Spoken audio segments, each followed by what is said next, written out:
In our environmental design segment, we visit green and sustainable homes with Alec Dakers, a partner with Rainbow Valley Design and Construction. Today we are in beautiful Marcola visiting the Asai residence, and in this segment we'll look at the concept of right sizing.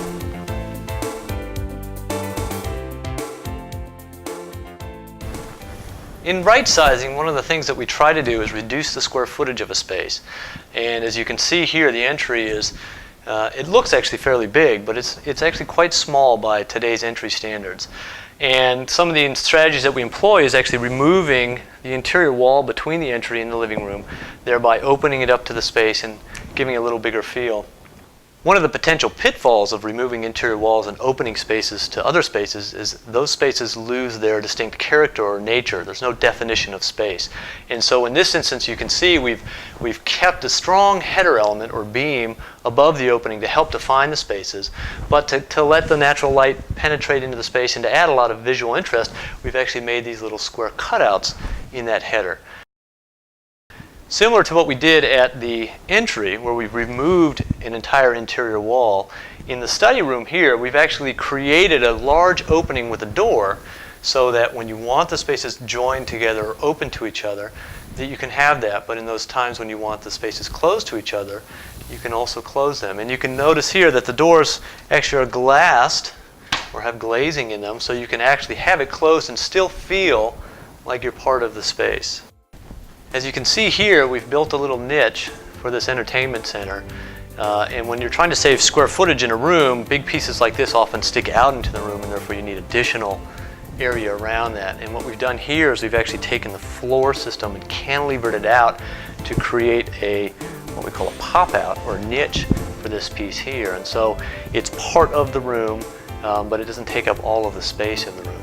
And it's an absolute gorgeous piece. And similarly, we've done it over here. Now, this isn't a wall area that bumps out of the house. This is actually interior space on the other side, but instead of just having a straight wall here to the doors, we've created a little more visual interest by creating this little nook space for this cabinet piece to be put in here. So as you can see here, the living room and the dining room are open to each other. We've employed the same concept of putting a header, again with some visual interest in it, to help keep the definition of the two spaces but leave them open to each other. This makes both of these rooms feel a lot bigger than they actually are. And then in those occasions when you have a big holiday feast and the table needs to extend itself, it actually can go in this direction also. The other concept that we'd like to point out is that when you open up the spaces and share the circulation between rooms, you can eliminate things like hallways.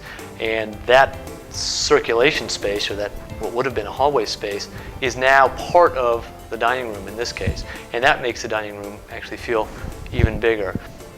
And here again, we've opened up the kitchen to the dining room and put in an eating bar. These are becoming more and more popular. It allows you on those everyday occasions not to have to sit down at the table. One of the most important parts of right sizing is understanding the needs of a space. And of course in the kitchen you have lots of varying needs, and you really want the space to be efficient as possible. And so what we've done here is we've looked very closely at how the clients cook and designed a kitchen that would really fit their needs and of course be of minimal space. And off the kitchen we've created this beautiful screened porch. And what we tried to do here was actually increase the livability of the house by bringing part of it outside. And as you can see here, we've created this beautiful fireplace with a sitting cloth, a sitting wall all the way around the perimeter, and removable screens that can be taken off when the bugs aren't out.